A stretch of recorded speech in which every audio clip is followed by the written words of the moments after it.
That's what he wants from us. He wants us to love ourselves. And he's going to take us through that however he can. So I am so humbled and honored to have him on the stage today.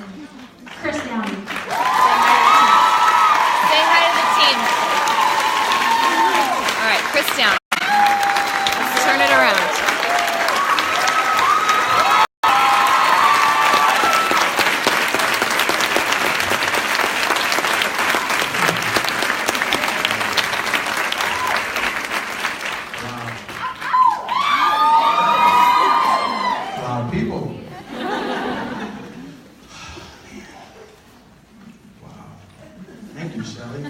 You know, when I first, I think it was at the Punta Cana, Shelly was like my biggest supporter. Like from before, you know, everyone really got to know me, she was like really supportive. I kept saying to myself, why is this lady so supportive of me? And yeah, throughout the you know the program, she did some marvelous things. It was a group of them, but it was amazing. So. All right, I gotta be honest. I never know what I'm gonna talk about. No, I really don't. I never have a script. Shift Shop was actually the first program I actually had to write how to work out. I've never done a workout before. Everything that I've done has just been inspired from intuition. And so Carl didn't believe me. He was like, what do you mean you never wrote a workout? I said, I never wrote a workout. All that stuff on YouTube is not scripted? No, dude, somebody turn the camera on and follow me. He's like, what?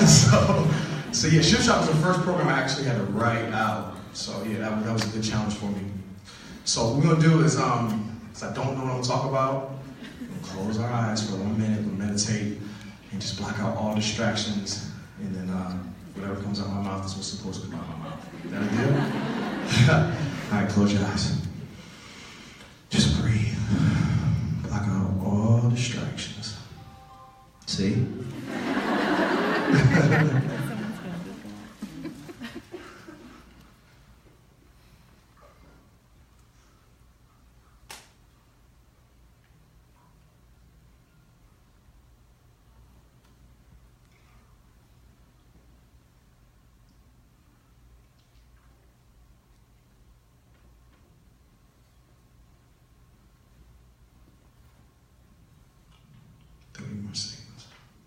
This is a good mic, by the way.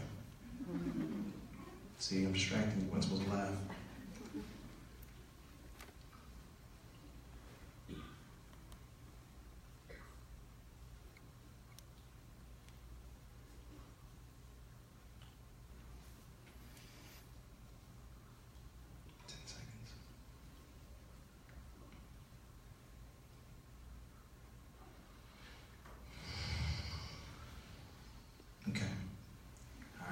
I feel better?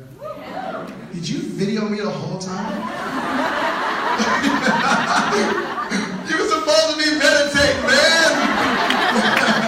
That's awesome. Alright. I open my eyes and I'll see this. That's so cool. I love it. Alright, so. It's okay. Throughout this whole process, since I've been announced and the events, and Summit was real overwhelming for me, man. It really was. And I'm a pretty tough dude, I think. No, I'm joking. I'm really a teddy bear. I really am. But I get tough when I need to get tough. And the only time I've really actually gotten tough is when I got serious about my purpose. Because you can't play around with that. Because 90%, I'm gonna say, I'll be safe. Let's just say 75% of people in this world don't even know their purpose. You see what I'm saying? So we get dropped in this earth, and that's why I absolutely love the whole illustration of dropping the rat in the maze and watching him go to this wall, boom, turn around, go to this one, turn around, go to this one, turn around. But the prize is right here. All right? Ooh, this is gonna be good. Prize is right here, right? So you get dropped off in life. Frontier, boom, come over here. Hi, Rosa. Smack around right here. Smack around life over here.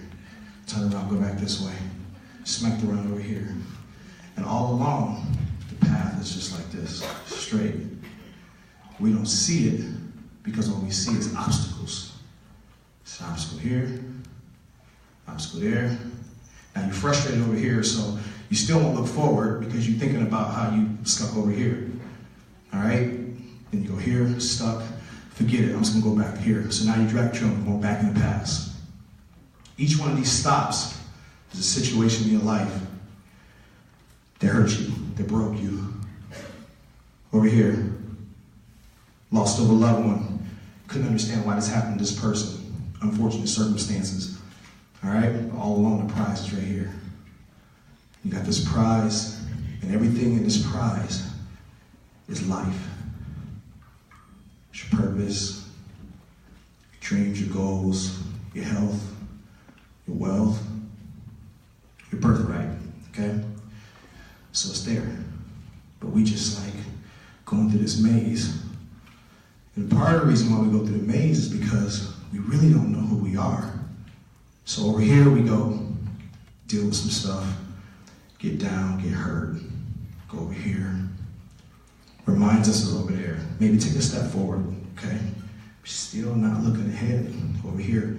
Just say like this part right here, kind of does like a triangle. You hit right here, but you don't understand that the opening is still right here. But you're here. Another bad situation. Dang it, turn around, smacked around back here, going back here. Now, why am I even here? Why do I want to live? This is what life is supposed to be about. Frustrated. Before you know it, because of the way you feel, that's energy. That's a lot of energy. Before you know it, you're attracting people to you with the same problem. So now, you get a group of people around you, they're negative. They don't know who they are because you don't know who you are because you attracted them to you. Because like attracts alike, right? This person, that person, that person. And now you guys are like bumper cars bumping into each other. It's chaos. Chaos here, chaos there. When all along, birthright is right in front of you. Right in front of you. Because this person right here said, oh, I got close, but then someone in my family never made it, so I thought I wouldn't make it. They feed that to you. You gotta protect your eyes, your ears, and your mouth. That's the gateway to your soul. So because they're in your arena and they failed, what do you think? Well, then maybe I have unrealistic expectations. Maybe this isn't for me. And all along, you're being worn down by life. One of the biggest things I've heard throughout this process is people lack motivation.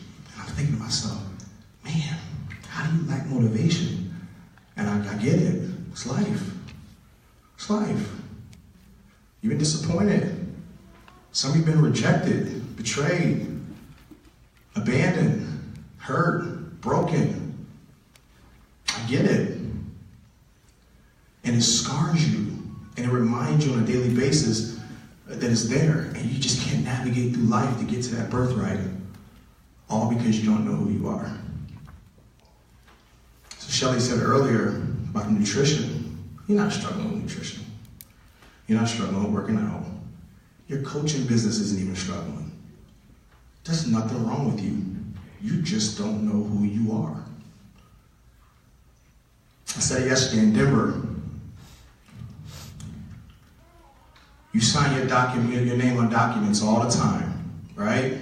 Even since like kindergarten, first grade, you learn how to sign your name, right? Sign your name. I say, hey, Brittany. I can identify that as Brittany. Somebody say, hey, Chris.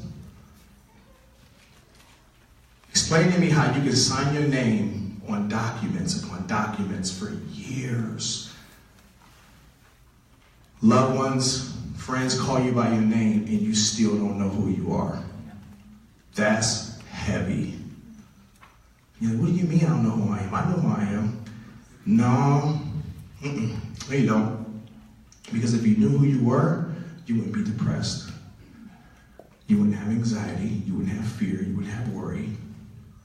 you wouldn't be struggling with what you call weight. That's not weight. And one of the biggest things that like really moves me is when I see a person that's this overweight and they tell me, oh my gosh, I just need to lose this weight. No, you don't. Look in the mirror. That's not weight. That's depression. That's anxiety. That's fear. That's worry. That's abandonment. That's rejection. That's all of that. The minute you start removing that from your life, the weight falls off.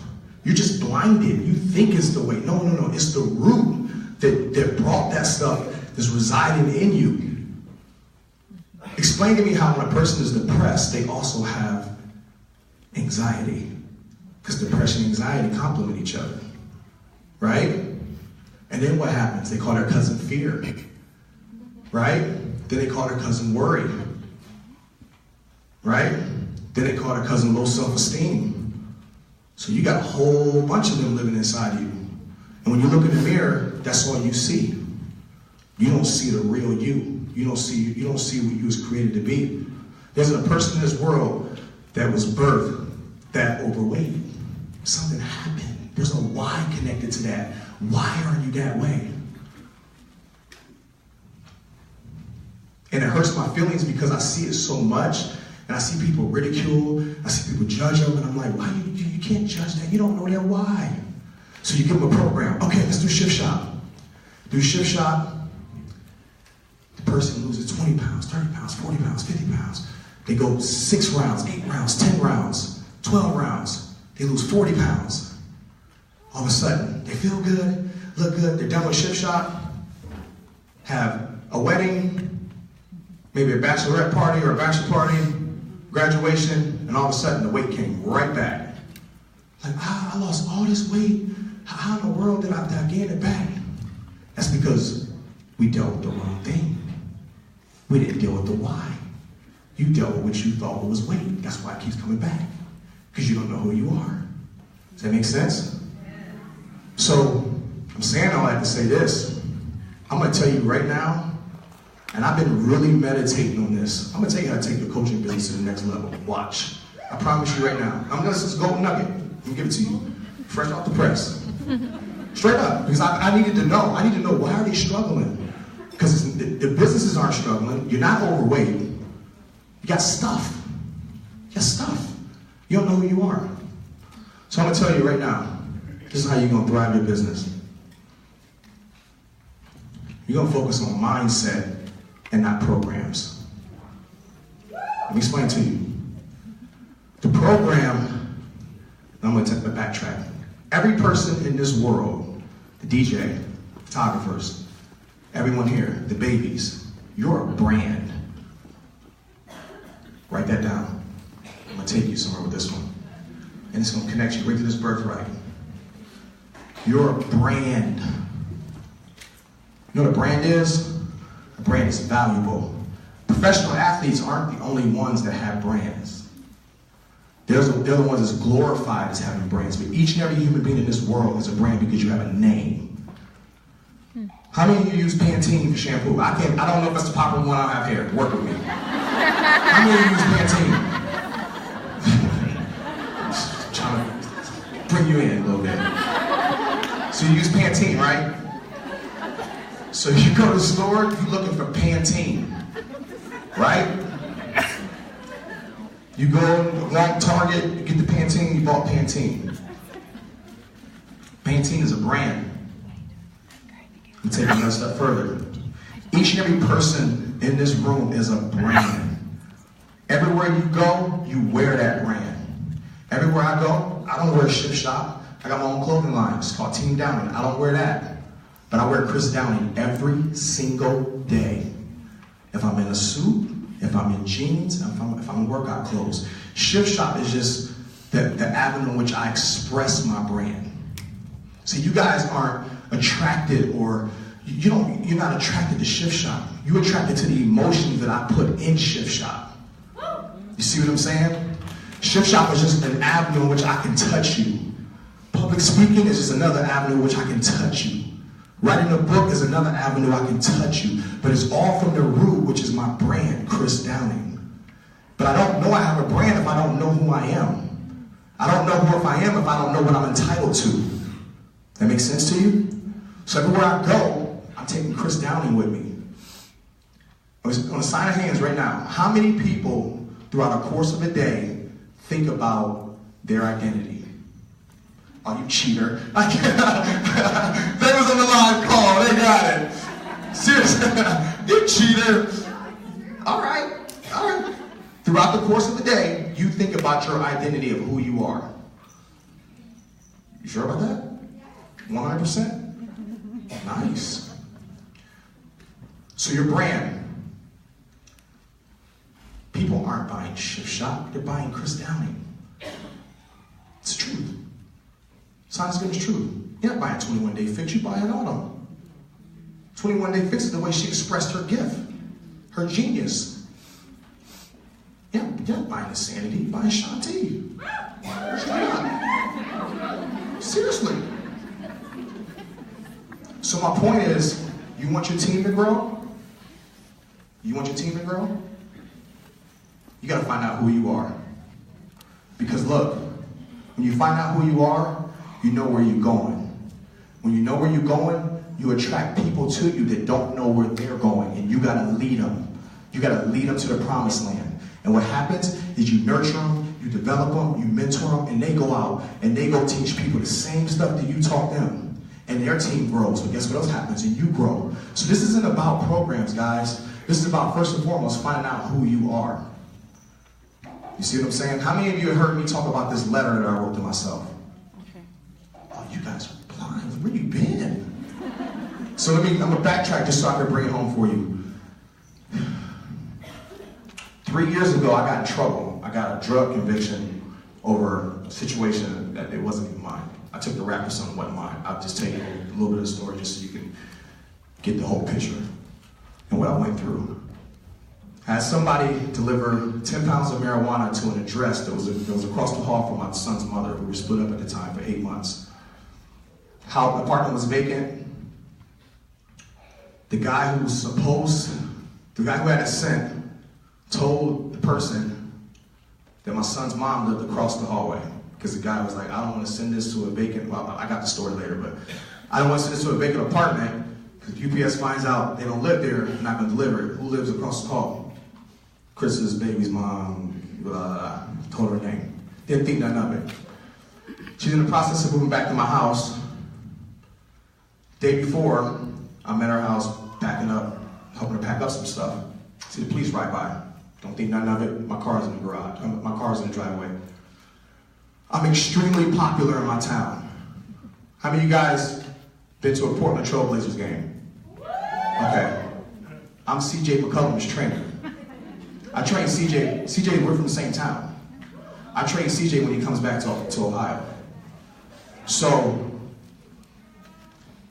I see the police go by. They see my car in the driveway. What do they immediately think? No disrespect to him. He got something to do with that.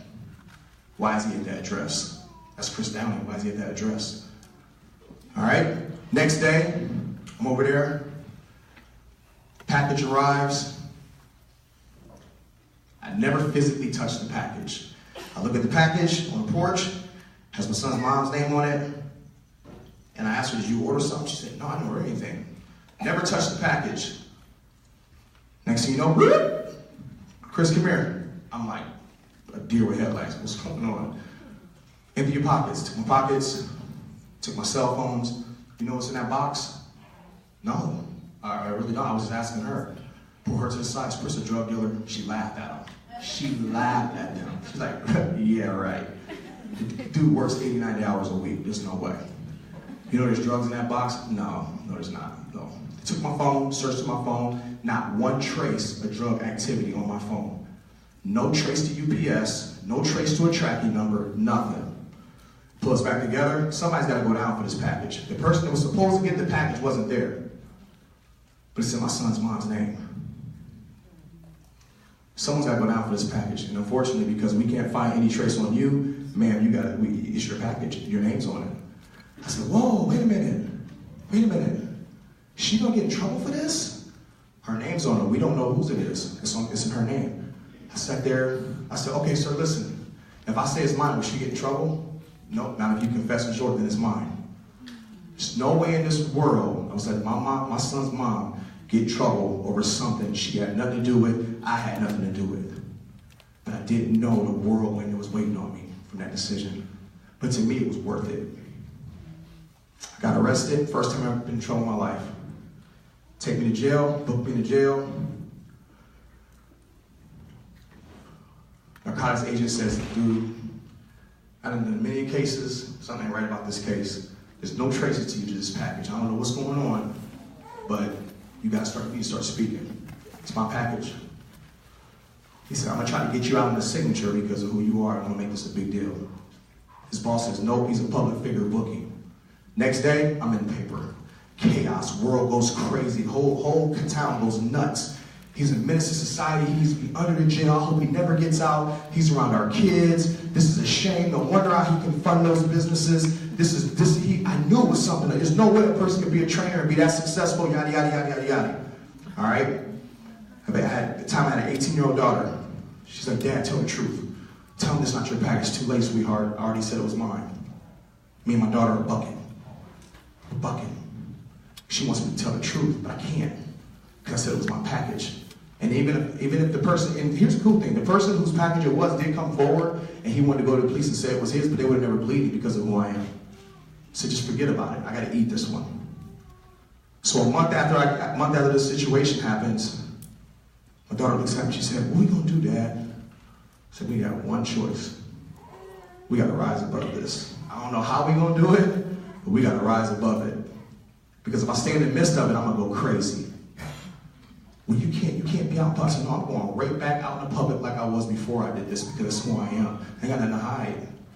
We got to figure out a way to rise above this. Month goes by, she's getting bullied. Where's that little girl at? Where's that little girl at that's getting bullied in school? Where's she at? I saw her where's she at? Where's the little girl? The little girl I met in the photo that was getting bullied at school. Oh, now you're nervous? Are you scared? This was your moment. Right here. Come here.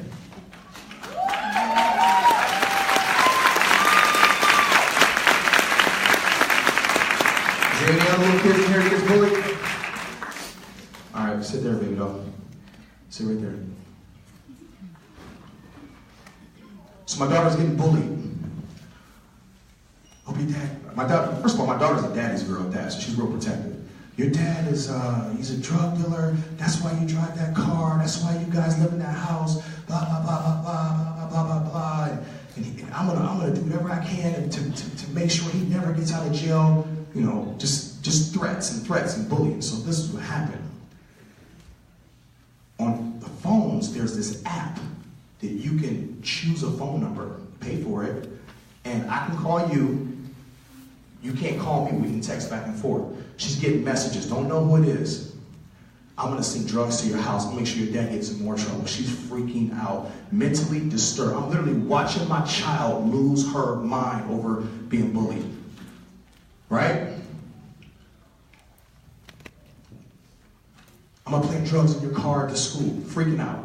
18 years old, don't know what to do, don't know if her dad's going to prison, just lost, just crazy. Dad, tell the truth. Can't tell the truth. Now her and I are getting along.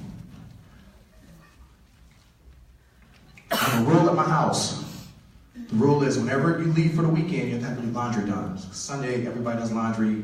Get yours done before you leave, or if you stay home, you can get it done on Sunday.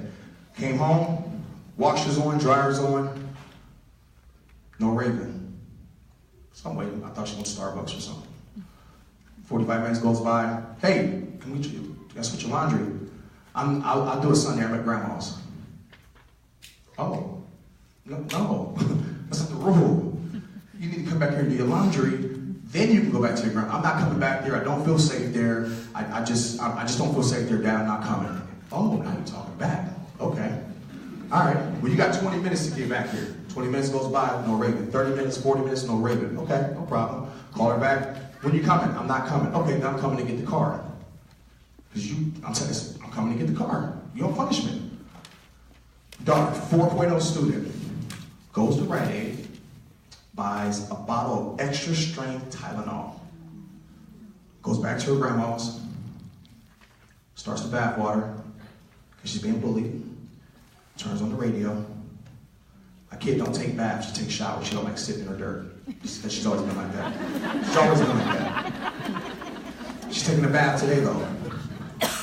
She takes 30 extra strength Tylenol. 30. Grandpa comes home. Normally goes and stops at the bar, have a drink with his buddies. We came home, knocks on the bathroom door, heads to the bathroom. Hears the music, nothing.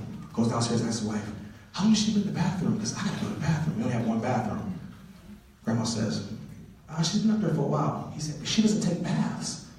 Good point. Goes up there, knocks on the door. No. Honey, Grandma has to use the bathroom. Here's the music. He didn't want to walk in on her, so he cracked the door. Kind of peeked in and kind of used his voice. When he peeked in, he saw her arm straight over the bathtub. Unresponsive. Call 911. Ship her to the hospital. First hospital couldn't do anything for her. Send her to Children's Hospital. I get the phone call. My kid is...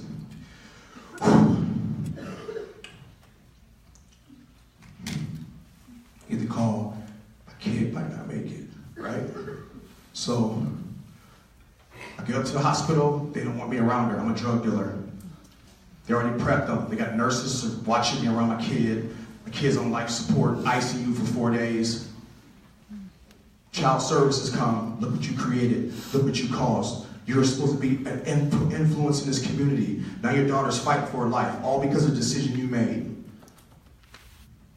She gets out of the hospital. I had to do some counseling. I'm broke. No money. Broke. And the reason why I was broke is I did something that I knew was a good idea, let me tell you. I had $20,000 saved up. And my kid got out of the hospital. I got a phone call. YouTube channel explode, training in 215 countries. Dude that does my YouTube channel, hey buddy, I know you're going through a tough time. Unfortunately, I can't do your videos anymore because of the situation you're in. I can't be affiliated with you. Okay. All right, I understand, man. $20,000 in the bank. I spent $17,000 on production equipment. Didn't know how to film, didn't know how to edit, nothing. But I needed to be on YouTube because that's where I can express myself through my training, right? $3,000 left over. I'm in this rut. I'm gonna help you understand.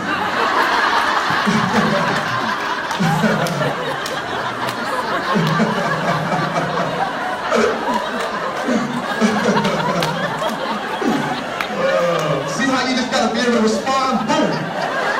I gotta keep y'all engaged, man. You can do too, Siri. Let me break it down to you, Siri.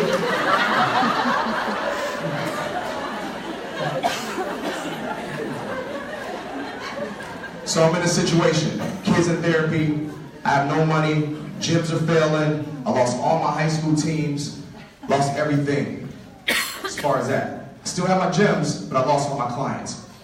I'm in a rut. Whole county's against me. Worst depression I ever felt in my life. I start thinking, I need to be motivated. Like what? I need to get out of this situation because I start getting suicidal thoughts. All of a sudden, suicide was coming across my mind. You lost everything, now you might as well end it. When I started getting suicidal thoughts, that's when I knew I was in a situation. So this is what I did. I started thinking of, I told Britt this yesterday on the way to the airport. I started thinking of every single movie I've ever watched that motivated me. I bought the movie posters. I had $3,000 left over. I spent like $2,000 on movie posters. I'm telling you the truth. Disconnections and all. Rocky, Gandhi, Passion of Christ, all of these movies. I even bought Friday. Hold on. So somebody's like, why would you buy Friday? Because I don't want to be like Pookie and Day Day on the porch. So that was what I didn't want. So I had to buy that poster to remind me, you got to get on the grind, or you're going to be just like them. Seriously. So what happened is I bought all the posters, surrounded them in my man cave. That was my energy. I would look at them, and I found my life in each and every one of them. Gandhi taught me, telling Brittany last night, Gandhi taught me to turn the other cheek. Because A, I couldn't get in any more trouble because I was still waiting to see if I was going to prison. So I couldn't get in any more trouble. So I had to learn how to turn the cheek. I had to learn how to deal with persecution and judgment. I had to walk in more love. All right? Now let me bring it home for you. More suicidal thoughts. Broken. Broken. I said, I got to do something. So I wrote a letter to myself. And in the letter, I took every area of my life, financially, physically, mentally, emotionally, my family, my kids, and I wrote what I wanted my life to be. Because physically, what I was dealing with on a daily basis, I don't know how much more Christianity could take. I'm already having suicidal thoughts. So I had to take a leap of faith. I wrote this letter. And in this letter, it's everything I wanted my life to be. And I would read that letter before I went to sleep, first thing in the morning. Every time I got down, I read the letter. And I read the letter with emotion. I didn't just read it with words. I connected an emotion to it. Sometimes it was tears. Sometimes it was joy. Sometimes it was laughter. Sometimes in a celebratory way. But I had to have an emotion to it, because when you connect the emotion to words, it gives it a heartbeat. It's real. It's no longer an inspired thought. It's a living thing, because it's reality. And I convinced myself that despite what my physical situation looked like, this is my life right now. This is my life. This is the real Chris Downey. What I realized when I wrote that letter is I found out what my identity was. Because I said, this is me. This is my purpose right here. This is my identity. And I exercised that. And in that letter, I wrote that I would partner with a company via YouTube or social media and do great things. What I didn't know is Carl had already discovered me. He was running on his turf. Thought to himself, I'm going to create an outdoor program on turf. Goes in, YouTube's. The very first video that I ever filmed and edited myself was the video he found on YouTube. Billions and billions of videos. The video that I filmed and edited myself, the first one is the one that got me signed to Beachbody. So, I'm going to close with this. It's in Beachbody is when I really found my identity. I found out that all that I've been through, everything, all the struggles, all the molestation when I was a child, the abandonment, the rejection, not having my parents, being adopted, all the emotional stuff is what connects me to you, to you, to you, to you, to you, to you, to you, to you, to you, because I understand. It's not a physical thing. You gotta know who you are. So this is how you're gonna develop your team, guys. It's gotta start with you. You are a brand. What does your brand represent? Identify your brand. Everywhere you go, express your brand. When you express your brand, you become infectious. When you become infectious, people gravitate to you. When they gravitate to you, you tell them your story. But you tell it from emotion. Because emotions is what connects each and every one of us. Don't ever chase money. Chase people, and you cannot fail. Thank you.